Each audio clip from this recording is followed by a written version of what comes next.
नमस्कार प्रिय धनु राशि वाले, आज आपके जीवन में कर्म क्षेत्र से रिलेटेड एक बहुत ही महत्वपूर्ण जानकारी देता हूं। प्रिय धनु राशि वाले, ये जो कर्म क्षेत्र होता है ना, ये कुंडली का 10वां घर होता है। यानी धनु राशि वाले, आपकी कुंडली में जहां पे 6 नंबर लिखा होता है, यह कुंडली का कर्म क्षेत्र होता है। यह लग्न कुंडली हो या चंद्र कुंडली हो, और आपकी कुंडली में कर्म क्षेत्र 10वां घर का मालिक जो होता है, ये बुध होता है।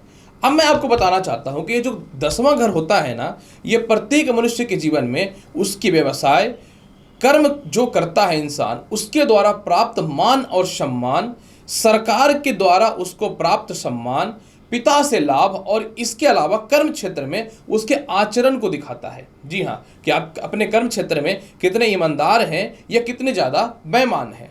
अब यहाँ पे देखिए धनु राशि वाले, जब भी आपके कर्म क्षेत्र का स्वामी बुध कुंडली के अष्टम भाव यानी 4 नंबर पे अगर आपका बैठ जाए, द्वादश स्थान यानी 8 नंबर पे बैठ जाए, चतुर्थ भाव यानी 12 नंबर पे बैठ जाए, इसके अलावा या आपकी कुंडली में कर्म क्षेत्र का अधिपति बुध या तो मंगल के साथ युति बना ले, या बहुत हद तक गुरु के साथ युति बना ले, या राहु केतु के साथ युति बना ले, तो आप इतना अवश्य जीवन में समझ करके चलना कि हमेशा आपको जीवन में परेशानियां आएंगी। आपके पिता के द्वारा आपको बहुत ज़्यादा लाभ नहीं मिलेगा। कर्म क्षेत्र में व्यवसाय हो, नौकरी हो, या फिर जो है आपके पिता हो, हमेशा वाद विवाद की स्थिति बनी रहेगी। यानी आपकी कुंडली में अगर ऐसी सिचुएशन पैदा होती है तो आप जीवन भर अपने कर्म क्षेत्र में अत्यधिक मेहनत करें, नौकरी में हमेशा अपने सीनियर अधिकारियों से, व्यापार में हमेशा अच्छे कस्टमर से अच्छा व्यवहार करें, भले पीठ पैसे आप 4 बात बोलते वह बात अलग है। और इसके अलावा जो है किसी से भी, अपने सीनियर अधिकारी हो या पिता हो या फिर जो आपके व्यापार में बड़े कस्टमर हो, कभी भी कोई एक्सपेक्टेशन ना रखें, तो जिंदगी भर एक्सपेक्टेशन में लाइफ हो जाएगी बर्बाद। बल्कि थोड़ा फ्रॉड करना हो, बल्कि थोड़ा बेईमानी करना हो तो आप अवश्य कर लीजिए, क्योंकि कर्म क्षेत्र के मामले में कोई आपका अपना नहीं होने वाला है। आप बहुत ज़्यादा ईमानदार, ऑनेस्ट बन करके दूसरों के सामने कर्म क्षेत्र में अच्छा होने का कोशिश करोगे तो जिंदगी भर परेशानी लगी रहेगी, और जब परेशानी रहेगी तो फिर परेशान तो होना ही है, सब कुछ बर्बाद हो जाएगा। ये ध्यान रखना है आपको। नमस्कार प्रिय धनु राशि वाले, 1 मई से लेकर के 31 मई का संपूर्ण मई महीने का संपूर्ण भविष्य फल लेकर के मैं एस्ट्रोलॉजर रवि गुप्ता आपके समक्ष प्रस्तुत हो गया हूं। प्रिय धनु राशि वाले, आज मैं बताऊंगा कि मई महीने का संपूर्ण भविष्य फल आपके कर्म क्षेत्र के धन, संपत्ति, दाम्पत्य जीवन, शिक्षा, संतान यानी जीवन के जो महत्वपूर्ण अंग होते हैं। यह जो वीडियो है यह चंद्र राशि पर आधारित है, लेकिन किसी को लग्न से देखना है या नाम राशि से देखना है तो आप निश्चित तौर पे देख सकते हैं। इसके अलावा जो है यह ग्रहों के गोचर पे आधार पे है, यानी अगर आपकी कुंडली में ग्रह बहुत अच्छे हैं तो इसका प्रभाव बहुत ज़्यादा मिलेगा, अगर ग्रह कमजोर है तो थोड़ा सा कम प्रभाव मिलेगा। इसीलिए इस वीडियो को आप आने वाले भविष्य की जानकारी हेतु देख सकते हैं और अपने कर्म को आगे बढ़ा सकते हैं। यह एक्सपेक्टेशन बिल्कुल ना करें कि अचानक से किस्मत बदल जाएगा, अचानक से कुछ नहीं बदलता है। यह जो है मार्गदर्शन के लिए होता है और आने वाले ग्रहों के प्रभाव के लिए होता है। और वीडियो के अंतिम पड़ाव में मैं आपको उपाय भी बता दूंगा। तो चलिए अब मैं प्रारंभ करता हूं, कैसा रहेगा आपके जीवन में 1 मई से 31 मई के मध्य का कर्म क्षेत्र की स्थिति। देखिए, जैसा कि मैंने बताया, आपके कर्म क्षेत्र के अधिपति बुध है, और इस महीने बुध जो है आपके पंचम भाव में बैठ करके केंद्र त्रिकोण राज्य को उत्पत्ति बना करके रखे हैं। दूसरी महत्वपूर्ण बात कि 10 मई तक आपके कर्म क्षेत्र में शनि की दृष्टि, मंगल की दृष्टि है चतुर्थ, और काल पुरुष की कुंडली में मंगल कर्म क्षेत्र में उच्च का होता है। अब यहाँ पे देखिए, मैं स्पष्ट तौर पे बताना चाहूँ धनु राशि वाले, आपके जीवन में जो है कर्म क्षेत्र की स्थिति की बात मैं करूं तो कर्म क्षेत्र 15 मई तक सो रहेगा, क्योंकि मंगल की भी शत्रुगत दृष्टि है। लेकिन 15 मई के बाद आपकी कुंडली में आपके कर्म क्षेत्र का अधिपति बुध जो है यह 14 मई को उदय होंगे और 15 मई को मार्गी हो जाएंगे। यानी 15 मई को नए नौकरी व्यवसाय के योगों में वृद्धि देखने को मिलेगा। 15 मई के बाद ही लॉटरी सट्टा शेयर मार्केट में जबरदस्त लाभ देखने को मिलेगा, और 15 मई के बाद ही जो है आपके जीवन में स्थितियों में सुधार होगा। लेकिन नौकरी व्यवसाय में बदलाव के योग 2 मई से बनने चालू हो जाएंगे। यानी 2 मई से 15 मई के मध्य में नौकरी में बदलाव की स्थिति बहुत बेहतर है। लेकिन अगर बदलाव होती भी है तो उसमें स्थिरता या न्यू ज्वाइनिंग जो है वो 15 मई के बाद होगा, और सैलरी भी इसी समय इंक्रीज होता हुआ दिखेगा।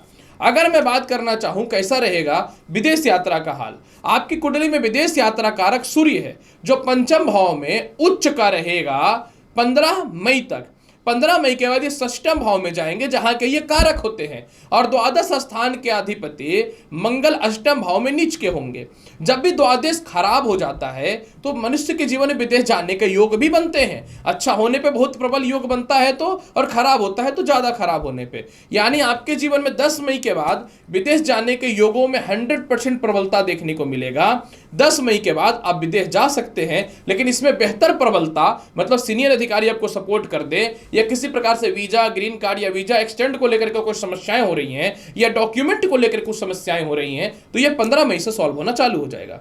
अगर मैं बात करूं कैसा रहेगा इनकम, पैसा, बिना पैसे और इनकम का तो कुछ होने वाला है ही नहीं, ये तो सभी जानते हैं। आपके इनकम कारक शुक्र जो है यह अपनी राशि में षष्ठ भाव में 2 मई तक रहेंगे, लेकिन आय का मालिक अगर केंद्र में जाएगा तो ये बहुत ही लाभकारी पोजीशन पे आ जाएगा। यानी 2 मई के बाद इनकम के सोर्स में तो जबरदस्त वृद्धि होना चालू हो ही जाएगा, लेकिन मोटा इनकम और ज्यादा लाभ आपको प्राप्त होना चालू हो जाएगा 10 मई के बाद। क्योंकि 10 मई के बाद जब मंगल अष्टम भाव में प्रवेश करेंगे, भले ये नीच का है लेकिन द्वितीय भाव पे जिसके अधिपति शनि होते हैं मकर राशि के, तो अपनी राशि में है, मंगल की सप्तम दृष्टि पड़ेगा, और आय स्थान पे जहां पहले से केतु बैठा हुआ है मंगल की चतुर्थ दृष्टि पड़ेगा।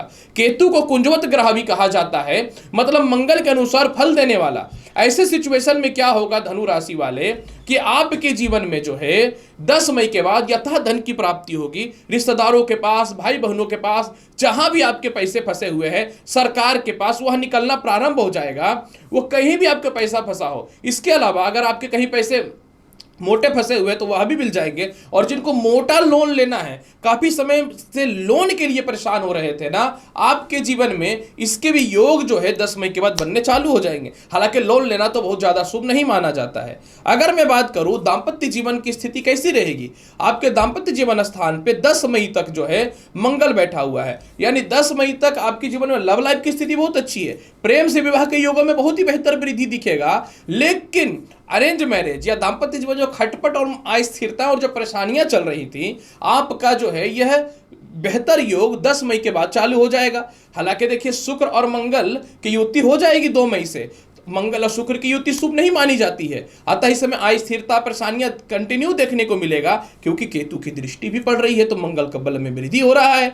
तो मैं आपको यही स्पष्ट तौर पे बताना चाहता हूं कि आपके जीवन में जो है 10 मई के बाद वैवाहिक जीवन में जबरदस्त सुधार हो जाएगा। 10 मई के बाद स्थिरता, लाभ और उन्नति के योग भी बनने चालू हो जाएंगे दाम्पत्य जीवन में। और द्वितीय स्थान को देखेगा मंगल, तो जिसके लव लाइफ में प्रॉब्लम थी, या फिर कह सकता हूं कि काफी समय से लव लाइफ में दूरियां बनी हुई थी, या वैवाहिक जीवन में सेपरेशन वगैरह जो बना हुआ था, यह 10 मई से ठीक हो जाएगा। चिंता मुक्त हो जाइए। अगर मैं बात करूं कैसा रहेगा भूमि, मकान, वाहन, संपत्ति का हाल, देखिए आपके जीवन में भूमि, मकान, वाहन, संपत्ति कारक बृहस्पति हैं, वो राहु के साथ बैठे हुए हैं। दैट मीन्स कि चंडाल योग बना हुआ है, लेकिन बृहस्पति को सूर्य पूर्ण रूपेण सपोर्ट कर रहे हैं, क्योंकि सूर्य जो है आपके भाग्य के कारक है और बृहस्पति लग्न के कारक है। तो यहां पे क्या हो रहा है कि बृहस्पति केंद्र त्रिकोण राज्यों की स्थिति में तो है।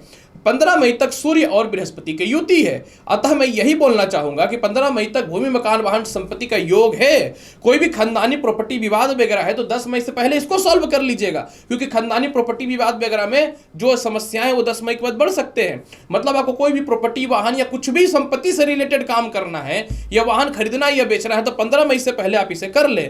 हालांकि 15 मई के बाद रफ्तार में थोड़ी सी कमी आ जाएगी।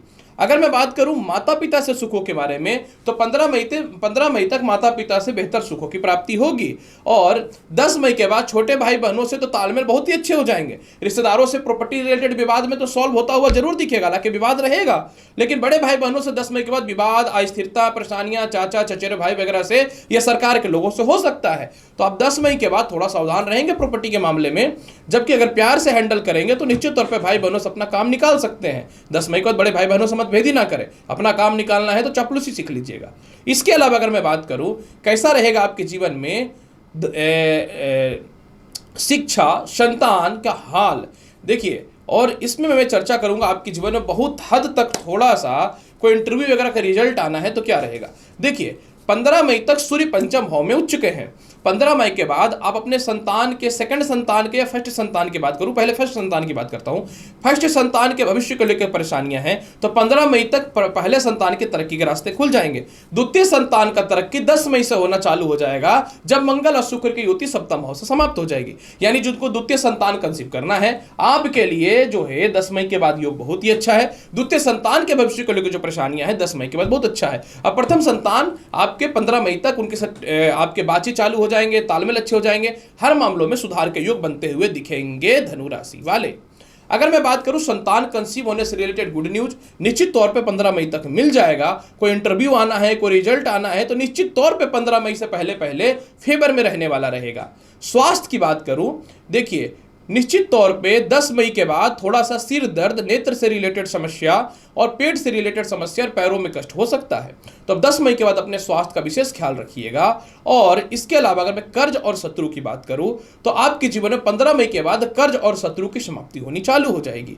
केस मुकदमा में मैं यही बोलूंगा, 10 मई के बाद सावधान रहिए, व्यर्थ का केस मुकदमा या परेशानियों में फंस सकते हैं। तो अगर कोई इस प्रकार का केस मुकदमा चल रहा है या कोई विवाद चल रहा है किसी से रिलेटेड, वो ससुराल पक्ष हो, संपत्ति हो या कुछ भी हो, व्हाटएवर, आपको बच करके रहना है।